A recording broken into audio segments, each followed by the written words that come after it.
ఇదే కదా నీ కథ ముగింపులేనిదై సదా సాగదా.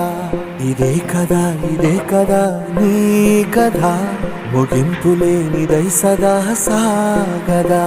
నీ కంటి రెప్పలంచున మనస్సు నిండి పొంగిన ఓ నీటి బిందువే కదా నువ్వెతుకుతున్న సంపద. ఒక్కొక్క జ్ఞాపకానికి 100 ఏళ్ల ఆయువుందిగా, ఇంకెన్ని ముందు వేచనో అవన్నీ వెతుకుతూ పదా. మనుష్యులందు నీ కథ మహర్షిలాగా సాగదా.